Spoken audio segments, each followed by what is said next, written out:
है, ठीक है। अब हम बात कर लेते हैं ये कोई प्रश्न हो गया, ये आप कर लेना इसके अंदर कि if A is any set of real number then इसका पालन करेगी कि नहीं करेगी। अगर इसका पालन करेगी तो क्या वो एक पॉ सेट होगा या नहीं होगा। मैंने इसका आंसर बता दिया, येस। आप एक बार करके देख लेना। फिर आता है हमारा totally ordered set. Totally ordered set क्या होता है कि कोई भी सेट टॉस यानी टोटली ऑर्डर्ड सेट तब होगा जब वो पॉसेट हो और उसके एलिमेंट कंपेरेबल हो। कंपेरेबल हो मतलब उसके एलिमेंट्स को हम कंपेयर कर पाएँ, और वो एक पॉसेट होना ज़रूरी है। किस प्रकार से, इस प्रकार से देखिए, जैसे ए का रिलेशन बी से है और बी का रिलेशन ए से है, तो ए और बी आर के अंदर उपस्थित होंगे। और इसके अंदर कुछ नियम है, लॉज है कि एवरी टॉस इज़ पॉसेट, मतलब every total ordered set is poset होते हैं। सब टोटली ऑर्डर्ड सेट पॉसेट होते हैं। Every poset is not toss, हर पॉसेट ज़रूरी नहीं कि टॉस हो, ठीक है। A is any set of plus integer number, जो यहाँ पर धनात्मक इंटीजर नंबर है, ये ए जो है एक धनात्मक इंटीजर नंबर का एक सेट है और इसके अंदर जो है भागित का चिन्ह लगा हुआ है। तो क्या ये एक टॉस है, एक टोटली ऑर्डर्ड सेट है? क्या इसके जो एलिमेंट्स हैं ये अपने आप में कंपेरेबल हैं? देखते हैं। तो ये जो टॉस नहीं होगा, क्यों नहीं होगा? Because it is a poset but not toss, क्योंकि इस सेट के सभी एलिमेंट्स कंपेरेबल नहीं है। जब हम 4/2 करते हैं तो ज़रूरी नहीं कि हम उसका उल्टा करके 2/4 कर सकते हैं, तो ये इंटीजर नहीं आएगा। ये जबकि रियल नंबर में चल जाएगा तो इसकी जो वैल्यू है ये इंटीजर में नहीं आएगी, इसलिए ये जो है टॉस नहीं है। और टॉस में हमें क्या कहता है कि ये दोनों कंपेरेबल होने चाहिए, जबकि ये दोनों कंपेरेबल नहीं है, ठीक है। तो ये एक और क्वेश्चन है, इसे आप कर लीजिएगा। क्वेश्चन की मैं एक अलग से वीडियो बनाऊंगा जिसमें आपको पता चल जाएगा। अभी मैं सिर्फ टॉपिक्स कंप्लीट कर रहा हूँ। अब यहाँ पर आता है हेज डायग्राम। हेज डायग्राम सबसे ज़्यादा इंपॉर्टेंट है। यह वह डायग्राम होता है जो पार्शियल ऑर्डर रिलेशन को ग्राफिकल फॉर्म में दर्शाता है। पार्शियल ऑर्डर रिलेशन तो होता है, पर उसको अगर हम ग्राफिकल फॉर्म में दर्शाते हैं तो हमारा हेज डायग्राम हमें हमारे सामने आता है कुछ इस प्रकार से। लेट ए 1 2 3 4 और 6 8 एक सेट है, be ordered by the relation और डिनाइडेड बाय बी। मतलब इसके अंदर जो है यहाँ पर हम अगर ये खुद से संबंध निकालेते हैं तो ये आर का जो है ए का ए से संबंध है, तो 1 का 1 से, 1 का 2 से, 1 का 3 से, ये खुद से संबंध है। तो कुछ इस प्रकार से यहाँ पर इतने सेट्स इसके अंदर बन जाएंगे।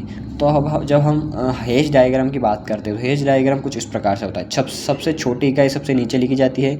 फिर जब हम बात कर लेते हैं 1 का 2 से, तो 1 के 2 से हम यहाँ पर एक लकीर निकलती है, या फिर हम कह सकते हैं कि एक एज निकलती है जो यहाँ पर 2 दर्शाएंगे। फिर 1 का 3 से है तो 1 का 3 से यहाँ पर हम 1 3 लिखेंगे। और 1 का 4 से, अब 1 का तो 4 से है ही है, पर 2 भी 4 से डिवाइडेड है, इसलिए 2 के ऊपर यहाँ पर 4 आएगा, ठीक है। और यहाँ पर इसलिए ए डिवाइडेड बाई बी लिख रखा है, क्योंकि जो है यहाँ पर अगर एक जो है 4 से विभाजित है तो 2 भी 4 से विभाजित होगा, ठीक है। कुछ इस प्रकार से। फिर आता है हमारा 1 और 6, और 1 और 6 जो है 3 से भी विभाजित है और 2 से विभाजित है, क्योंकि यहाँ पर 3 और 2 यहाँ पर है, तो हम यहाँ पर इसके बीच में लिखेंगे कुछ प्रकार से। 2 का 6 से संबंध भी और 3 का 6 भी, क्योंकि 3 भी 6 से विभाजित है और 6 भी 2 से विभाजित है, कुछ इस प्रकार से। फिर हमारा 8 आएगा, क्योंकि 8 4 से भी है और 2 से भी है, इसलिए हम उसको 8 इसके ऊपर लिखेंगे, ठीक है। ऐसे ही कुछ हेज डायग्राम बनेगा इनके जो है बीच में रिलेशन दर्शाने के लिए। और यहाँ पर एक क्वेश्चन है, the Hasse diagram of subject of S A B C with include relation. यहाँ पर इसे सबसेट ऑफ रिलेशन पे यहाँ पर पड़ेगा। तो यहाँ पर एक रिलेशन दे रखा है ए बी सी। तो ए बी सी के अंदर जो है हमें इसके जो पावर सेट है, मतलब मैंने पहली वीडियो में बताया था पावर सेट किसे कहते हैं। इसके सब सेटों का जो एक सेट होता है उसे पावर सेट कहेंगे। तो उनका जो है बीच में रिलेशन बताएंगे। तो एक सेट होता है phi A B C D, जितने भी होते हैं ए सी ए बी सी, और इनके साथ रिलेशन बताएंगे। तो कुछ इस प्रकार से हमारा हेज डायग्राम बनेगा। आप स्क्रीनशॉट लेकर आराम से देख सकते हैं, क्योंकि फाई का फाई से संबंध है तो फाई का फाई से नहीं दर्शाया जाएगा। फाई का किससे है? फाई जो है सबका एक कह सकते हैं कि सबका एक सबसेट होता है, इसलिए फाई को सबसे नीचे रखा गया है। फाई का फिर सी का भी सबसेट है, बी का भी सबसेट है, ए का भी सबसेट है। अब ए और बी के बीच में इसलिए नहीं क्योंकि ए जो है बी का सबसेट है ही नहीं, ए जो है बी के अंदर आता ही नहीं है, पहली बात। और जो ए बी है उसके अंदर ए आता है, इसलिए एक सबसेट है। और फिर ए बी जो है बी भी इसके अंदर आता है, तो बी भी एक सबसेट है। कुछ इस प्रकार से ही यहाँ पर एक हेज डायग्राम बनता है, और सबसे ऊपर ए बी सी है, क्योंकि ये सब जो है इसके सबसेट है। फिर बात आता है हमारी सबसे इम्पोर्टेंट उसकी जो उसकी टॉपिक की लैटिस। लैटिस सबसे इंपॉर्टेंट टॉपिक है। मैक्सिमम एलिमेंट पॉसेट में वह एलिमेंट जो किसी दूसरे एलिमेंट से रिलेट ना हो उसे सबसे ऊपर करें। लैटिस क्या होता है? लैटिस हम आगे समझते हैं। देखिए लैटिस जो होता है कुछ इस प्रकार से होता है। कोई भी पॉसेट लैटिस तब कहलाता है जब उसमें उपस्थित किन्हीं दो एलिमेंट्स का एक यूनिक लिस्ट अपर बाउंड होता है और ग्रेट अपर बाउंड होता है। लिस्ट अपर बाउंड और ग्रेट अपर बाउंड कैसे, मैं बताता हूँ कुछ इस प्रकार से। जैसे ये हेज डायग्राम है, ये हेज डायग्राम है। अब जो होता है लिस्ट अपर बाउंड क्या होता है और ग्रेट लोअर बाउंड क्या होता है, मैं बताता हूँ।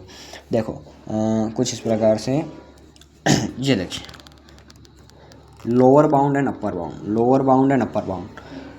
किसी एलिमेंट के ऊपर आने वाले एलिमेंट्स जो होते हैं वो अपर बाउंड कहलाते हैं। B is upper bound of A और C, A C B is upper bound of X. मतलब जो ए और सी है उसका अपर बाउंड क्या है, बी है, और जो एक्स है उसका अपर बाउंड क्या है, ए और सी है। ठीक है, आपको समझ में आ गया। लिस्ट अपर बाउंड क्या होता है?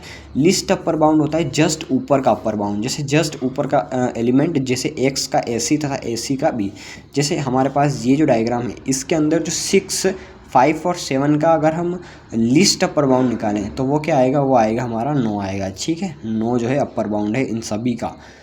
अपर बाउंड तो इन सभी का है, पर लिस्ट अपर बाउंड केवल इन दोनों का है। लिस्ट अपर बाउंड मतलब जस्ट ऊपर वाला, जस्ट ऊपर वाला। ठीक है, लोअर बाउंड क्या होता है? किसी एलिमेंट के नीचे आने वाले लोअर बाउंड कहलाते हैं, जो नीचे आते हैं। जैसे 9 का लोअर बाउंड क्या हो गया, 8 हो गया, 5 हो गया, 6 हो गया, 7 हो गया, 4 हो गया। ठीक है, ये लोअर बाउंड है।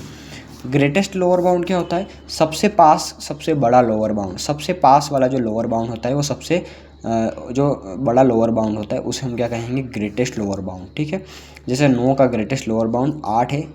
ठीक है, कुछ इस प्रकार से यहाँ पर देख सकते हो आप।